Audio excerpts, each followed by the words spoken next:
From VOA Learning English, this is the Education Report. Lawmakers in Washington are debating education issues, including the interest rates that students pay for loans. College students who take loans graduate owing an average of $26,000. But some economists say the real issue is controlling the cost of college. Experts say these high costs are hurting the whole economy. For the past 30 years, college tuition has been increasing at twice the rate of inflation. Universities say decreasing financial support from state governments forces them to charge higher tuition. On average, private colleges now charge more than $30,000 a year. Terry Hartle is a spokesman for the American Council on Education, which represents thousands of colleges across the United States. He says funding for education has been shrinking for years. Experts worry that the high cost of education makes it less likely that good students from poor families can attend college. This means fewer scientists, engineers, and others who could help increase economic growth.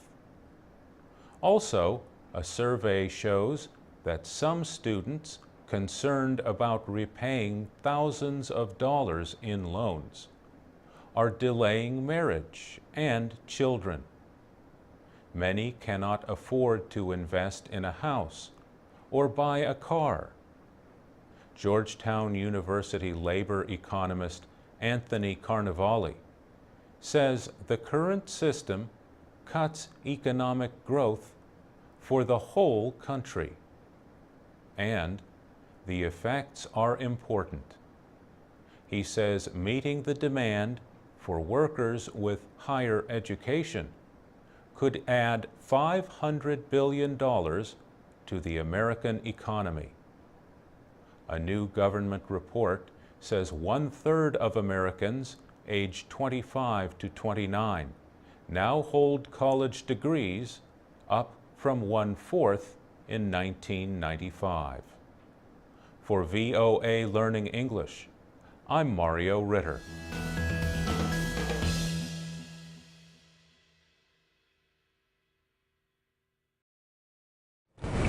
This is the VOA Special English Education Report. Americans are considering national education standards recently developed by teachers and other education experts.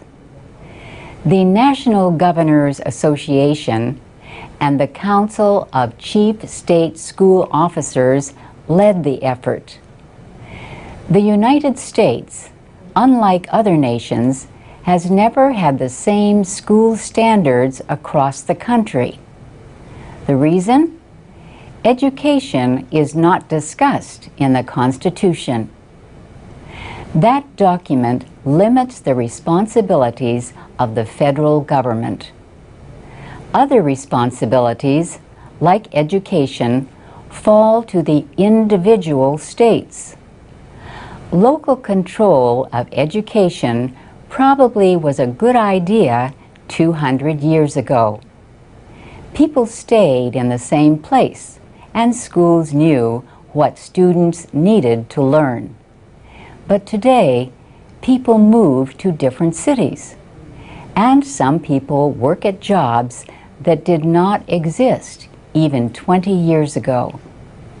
Many American educators say that getting a good education should not depend on where you live. They say that some states have lowered their standards in order to increase student scores on tests required by the No Child Left Behind Act. Kara Schlosser is Communications Director for the Council of Chief State School Officers. She says the new standards clearly state what a student should be able to do to be successful in college and work. The standards deal with language and mathematics in every grade, from kindergarten through high school. For example, in first grade, students should be asking and answering questions about something they read. In mathematics, students should be working with shapes in kindergarten and angles in fourth grade. 48 states have already shown approval for the standards. 2 states reject the idea. Critics say that working toward the same standards in every state will not guarantee excellence for all. Some educators in Massachusetts say adopting the proposal will hurt their students because the state standards are even higher. Others say the change will be too costly, requiring new textbooks and different kinds of training for teachers. Still others fear federal interference or control. Supporters say the standards are goals and do not tell states or teachers how to teach. They also say the federal government is not forcing acceptance. However, approving the standards will help states qualify for some federal grant money. And that's the VOA Special English Education Report. This is the VOA Special English Education Report. Girls and boys usually attend classes together in American public schools. But there are some single-sex programs, like a girls' public school in Dallas, Texas. It opened in 2004. The students have done well enough that the school system is now opening a school for boys.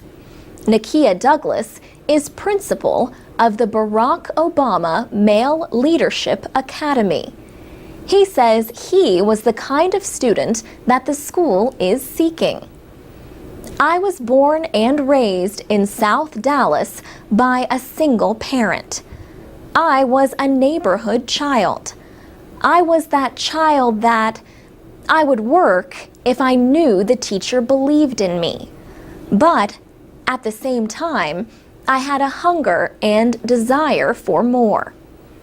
Educational researchers say boys learn in different ways and mature more slowly than girls, and are more likely to leave school. Being in class with the opposite sex can also take attention away from learning. Kendall Keeter thinks the boys' school will be good for his son the way the girls' school was for his daughter. Our thought was to also give our son an opportunity that would best prepare him for college in the same manner she was prepared. And I can't imagine any other option that would have prepared her better. Another parent, Madeline Hayes, also likes the idea of a publicly funded school for boys. This is something, as cheesy as it sounds, that I've always dreamed about. That there will be a boys' school that doesn't charge $25,000 a year, but would give the same academics, the same level of interaction and leadership. The school is for grades 6 through 9. It will offer college preparatory classes and leadership courses even on weekends. Principal Douglas says the boys will be urged to support one another. All of our young men we call brother. So it may be Brother Malik Davis or Brother Samuel Keeter. The young men understand they are their brother's keeper. And so the young men are really learning to be responsible, not only for themselves, but also for their brothers here at the campus. Most students who want to be accepted into the Obama Academy in Dallas will need to have good grades and pass a number of tests. But 10 to 15% will not have to meet all of the entrance requirements. Principal Nakia Douglas says they will have to show they have a strong character and a desire to learn. For VOA Special English, I'm Alex Villarreal. This is the VOA Special English Education Report. Last week, we told you about a call for American educators to do more to protect students from sexual violence on campus. The government recently sent a letter telling schools, colleges, and universities that such violence is a form of sex discrimination. That means it violates a 1972 law against discrimination on the basis of sex in education programs and activities. The letter says schools must take steps like making sure victims know their rights and are kept informed about investigations. Victims must also be protected if the accused attacker is still in school with them. Ruslan Ali is Assistant Secretary for Civil Rights at the Department of Education. She and her staff wrote that letter. Our sense of urgency could not be greater, she says. I'm sure any parent in America would say they don't want their child to go to college or school and have to be worried about being raped. And we are going to work with officials to make sure that doesn't happen. One of those officials is Mary Mayhew. She leads efforts to prevent sexual harassment and rape at the University of New Hampshire. That was where Vice President Joe Biden and Education Secretary Arne Duncan released the guidance letter in April. Ms. Mayhew says she believes sexual violence on campuses has actually decreased over the past 20 years.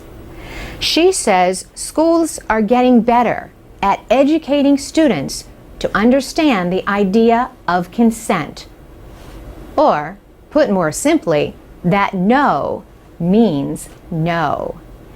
She says between 1988 and 2000 was when we really started implementing education campaigns about what consent is. And that did amount to some degree of prevention. Ms. Mayhew says the warning from the government to pay more attention to the problem might lead more schools to start or expand their programs. At the same time, however, it might also lead to an increase in reports of sexual assaults. Not necessarily because the problem has gotten worse, she says, but because more students will know their rights and be willing to report attacks on campus. Ruslan Ali at the Education Department says the government is ready to take action against schools that fail to protect their students. She says where there are violations, and in the case where officials are not willing to comply with the nation's civil rights laws, we will enforce the laws vigorously. For VOA Special English, I'm Carolyn Presutti. If you want to read that 19-page letter, go to voaspecialenglish.com. This is the VOA Special English Education Report. What is the best way to learn a new language?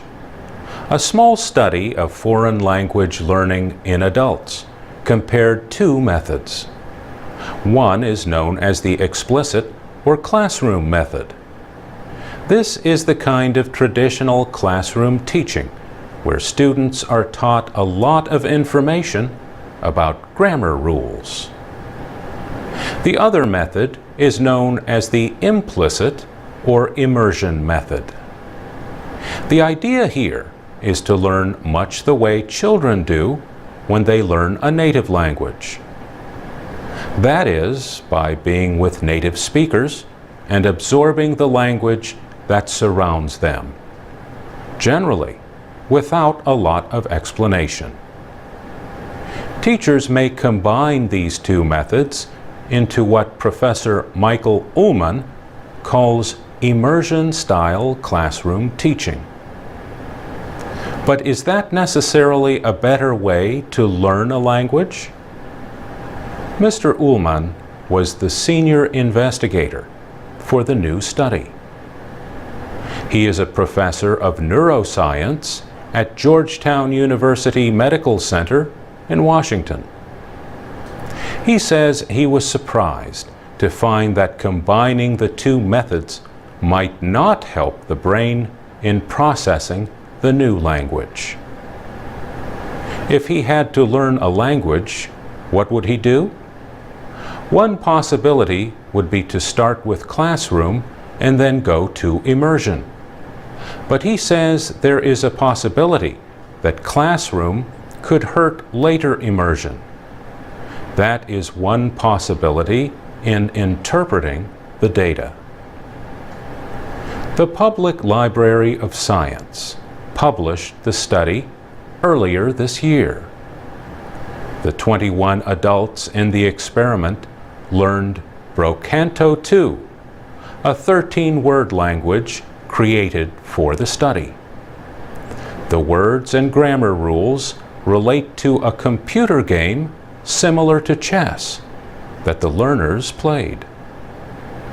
For example, Blom Nemo Lu Nip Li Praz means the square Blom piece switches with the Nip piece. The researchers tested the people 3 to 6 months after they had learned the language to see how well they could remember it. The study found that those who had learned it with the immersion method had brain waves similar to those of native speakers of a language when speaking that language. Professor Ullman says those who trained with the classroom method also became more native-like in their brain processing. But only the immersion group showed full native-like processing of the grammar. Still, he says teachers should not make any curriculum changes based on his findings. He says further research is needed.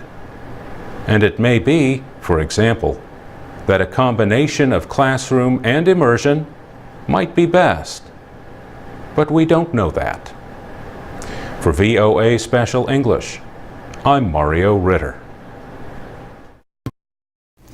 I'm Alex Villarreal with the VOA Special English Education Report. In Giles County, Virginia, the school board has removed displays of the 10 Commandments in its schools. The county thought that posting the 10 Commandments along with the first part of the United States Constitution might help increase moral values. There had been few complaints since the commandments were posted almost 12 years ago. But recently, civil liberties groups had threatened to take the county to court if it did not remove them. The United States Supreme Court permits the 10 Commandments to be on public property, so long as the goal of displaying them is not to gain support for religion. But in 1980, the court ruled that the Ten Commandments cannot be shown in public schools because displaying them shows support of religion by the government. Jewish and Christian holy books say the Ten Commandments were laws given to the prophet Moses by God. Many Americans believe the country was founded on Judeo-Christian beliefs. Many of their beliefs are expressed in the Ten Commandments. They are a set of rules against murder, stealing, cheating, adultery, and profanity.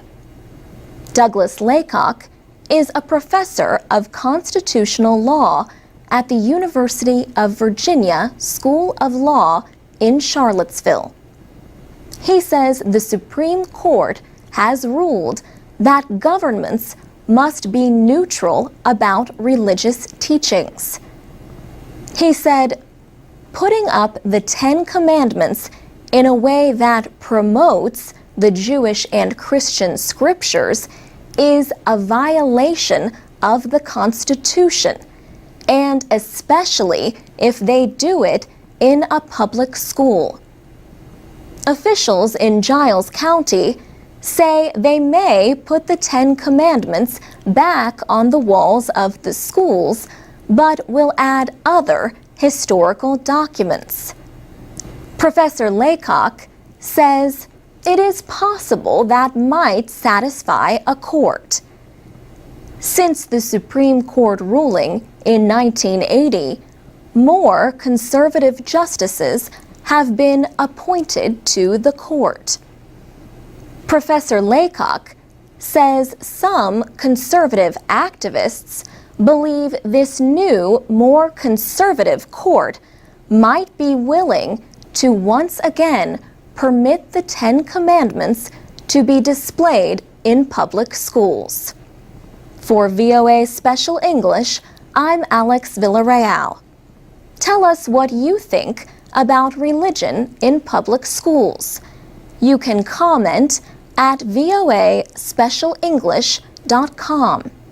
You can also find transcripts and MP3s of our reports. And you can find us on Facebook at VOA Learning English.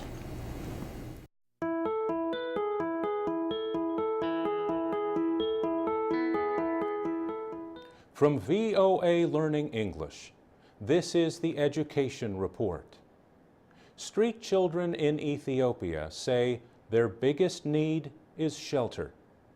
But a study shows that local non-governmental organizations and community groups rarely offer what the street children want.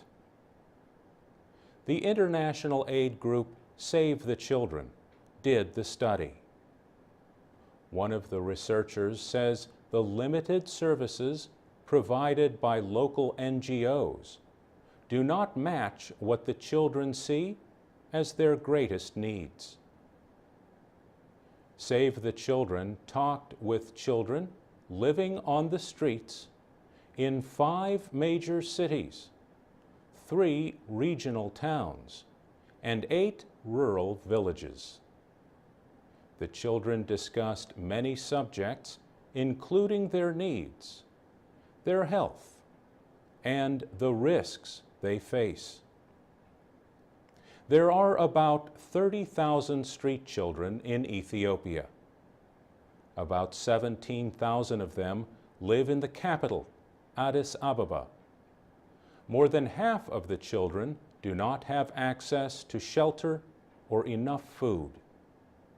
They survive mostly on what they receive from shining shoes, selling small items to passers-by, and appealing to strangers for help.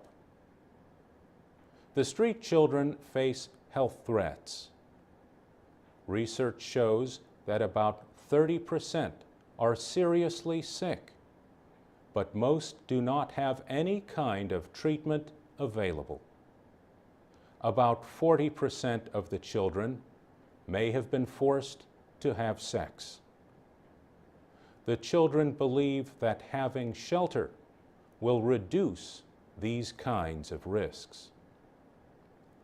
The child assistance group Goal Ethiopia used to provide shelter for street children, but it found that this discouraged the children from re-entering their own communities. The Ethiopian government is finishing work on a national social protection strategy. It will include new ways of providing support to families to reduce poverty and keep children off the streets. For VOA Learning English, I'm Mario Ritter.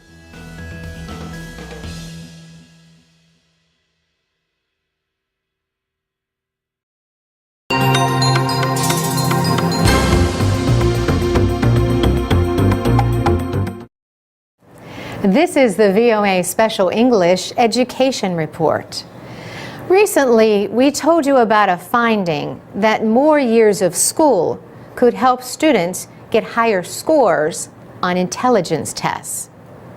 That was the finding of a study of teenage males in Norway. Now, other research shows that physical activity may help students do better in their classes. The research comes as educators in some countries are reducing time for activities like physical education. They are using the time instead for academic subjects like math and reading. Researchers at VU University Medical Center in Amsterdam reviewed the results of 14 studies. 12 were from the United States, 1 from Canada, and 1 from South Africa. The studies appeared between 1997 and 2009. They included more than 55,000 children, ages 6 to 18. Researcher Amika Singh says the studies showed a link between physical activity and scores on subjects such as math, English, and reading. Based on the results of our study, we can conclude that being physically active is beneficial for academic performance. Ms. Singh offers some possible explanations. There are, first, physiological explanations, like more blood flow, and so more oxygen to the brain. Being physically active means there are more hormones produced, like endorphins. And endorphins make your stress level lower and your mood improved, which means you also perform better. Also, students involved in organized sports learn rules and how to follow them. This could improve their classroom behavior and help them keep their mind on their work. The study leaves some questions unanswered, however.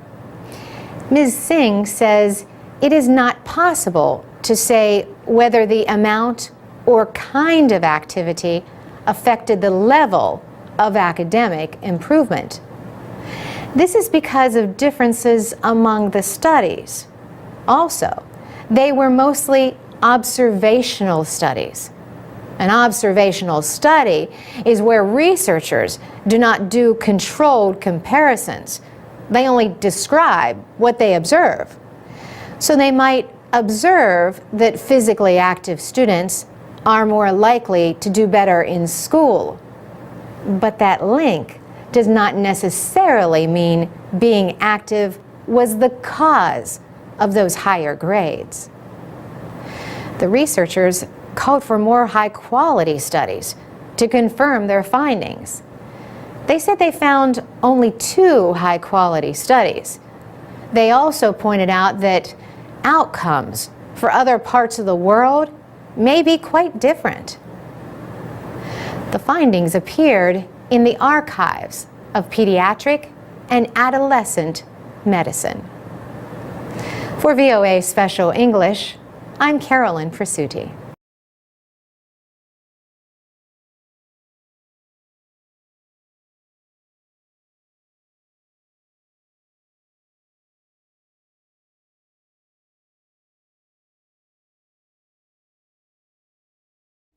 I'm Alex Villarreal with the VOA Special English Education Report. Surveys of American teenagers find that about half of them do not get enough sleep on school nights. They get an average of 60 to 90 minutes less than experts say they need. One reason for this deficit is biology. Experts say teens are biologically programmed to go to sleep later and wake up later than other age groups. Yet many schools start classes as early as 7 in the morning. As a result, many students go to class feeling like 16-year-old Danny. He plays 2 sports, lacrosse and football. He is an active teen, except in the morning. He says getting up in the morning is pretty terrible. He is very tired. Through first and second period of school, he can barely stay awake. Michael Bruce is a clinical psychologist with a specialty in sleep disorders. He says teenagers need to sleep 8 to 9 hours or even 9 to 10 hours a night. He says sleepy teens can experience a form of depression that could have big effects on their general well-being. It can affect not just their ability in the classroom, but also playing sports and driving a car. Michael Bruce says any tired driver is dangerous, but especially a teenager with a lack of experience. So what can schools do about sleepy students? The psychologist says one thing they can do is start classes later in the morning. He points to studies showing that students can improve by a full letter grade in their first and second period classes. Eric Peterson is the head of St. George's School in the state of Rhode Island. He wanted to see if a 30-minute delay would make a difference. It did. He says visits to the health center by tired students decreased by half. Late arrivals to first period fell by a third. And students reported that they were less sleepy during the day. Eric Peterson knows that changing start times is easier at a small private boarding school like his. But he is hopeful that other schools will find a way.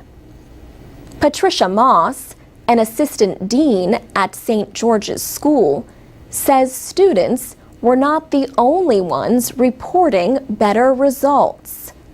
She says just about all the teachers noticed immediately much more alertness in class and a more positive mood. For VOA Special English, I'm Alex Villarreal. You can read, listen, and comment on our programs at voaspecialenglish.com. We are also on Facebook and Twitter at VOA Learning English. This is the VOA Special English Education Report. Spain is struggling with a recession. More than 1 in 5 Spaniards are out of work. The unemployment rate is the highest of the 17 nations that use the euro. But one area of the economy that seems to be doing well is English classes. A report this year from the Education First company listed Spain as a low proficiency country in English. Spain ranked just below Italy and just above Taiwan. About a fifth of the world speaks Spanish. There are many Spanish-language TV shows and movies. Spaniards can also watch Hollywood movies dubbed in Spanish or news from Latin America. One of the few English voices on Spanish TV belongs to Richard Vaughn. Mr. Vaughn is from Texas, but for 35 years has lived in Spain. He operates that country's biggest English teaching company. It even has its own TV channel. Aprende Inglés, Learn English, is Spain's only national channel in English. He says people watch his channel and take his classes to get a better job. People don't learn English here for cultural reasons. Some do. But the motive is always, 99% of the time, professional. Modern changes in the world economy, globalization, may offer chances for a better job in another country. But economic problems at home can also make people feel they have few other choices. The director of the Language Center at the London School of Economics says language learning is up across Europe. In Spain, some of those studying English hope for jobs in Britain or the United States. But others want to work for international companies with offices in Spain. Many companies now require workers to be bilingual.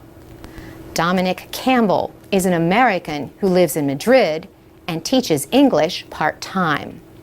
He says a lot of jobs now want at least Spanish and English, and a lot of them are asking for Spanish, English, and French, especially airlines.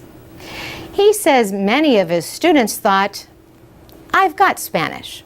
That's all I need." But people also need jobs. More than 40% of Spaniards in their 20s are out of work. Inigo Gomez has an education degree but could not find a teaching job. So I think it's a good idea to go to the United Kingdom and try to find a job as a Spanish teacher.